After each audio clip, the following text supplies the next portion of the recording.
some relief that somebody has been arrested for this? Yes, you're right. But, it's just unbelievable that some people think that that remotely represents a fair go in a country like ours. You mentioned that your partner and you had a guest that were home at the time. I guess before any of this, how are they? Are they doing okay? Well, yes, they are. But when I say that, this is very disturbing. Yeah. Because the next thing you worry about is when will it happen again? And our job is to make sure it doesn't happen again. Yeah.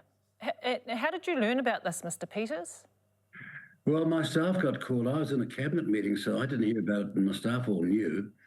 And I had to make a phone call to find out what had happened. By that time, the police had arrived and were going through all the surveillance cameras to find out who this person was. They had also found a witness in the street who saw this person. And so we knew we would get him very quickly. But the reality was that all these things just represent, how shall I say it, an inflection moment when you realise the world is not the same anymore. Do you know what exactly happened? Well, he climbed over the balustrade, yes, and put a notice on the door, and then with his crowbar smashed the window all over the dog, poor thing. And, we have to vacuum the poor dog and make sure there's no glass and shards of glass in them. It's just outrageous. The note that was left on the door, what was that, Mr. Peters? Welcome to the real world. What do you think that meant? Well, that's the world that they think they're in, and they think that no matter what other people might think, no matter what the fact is that since 1854 we've been a democracy where people have the right to express a difference of opinion, yet the majority view prevails and we accept it no matter whether the government's from the left or the right. In this case, they're going to create the world. They don't care who listens, who disagrees. They're right and everybody else is wrong. They're the worst, gutless, spineless, four-flushing virtue signalers I've ever seen. And they're being supported by members of parliament. Have you been targeted like this before? And why do you think that you were targeted this time around? Because I'm calling them out for the horrible hypocrites they are. I spent a lot of time overseas talking to all these Arabic countries about the crisis in Gaza, making sure we get our funding through other utilities like the Red Cross and a whole lot of other organisations, trying to do the real things. I've talked to the Egyptians, I've talked to the Turkish people, I've talked to Indonesia, these huge Islamic countries who are backing the peace plan right now, but these people are not interested in the peace plan. They want this to go on so they can maintain their political preference. This is outrageous. How come all those Arabic countries and Islamic countries are saying, let's hope that this plan works? And we haven't heard one word from these people in this country saying, we hope the peace plan works. Isn't that serious?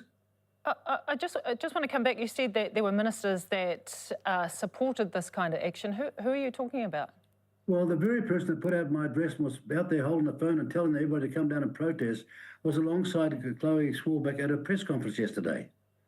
She was there for 45 minutes alongside her at the press conference, the very person who provoked it and gave out the information and told everybody to come down and break the law and bring out microphones, wake the whole suburb up, so to speak. Doesn't matter, old ladies or babies trying to sleep or pets panicking.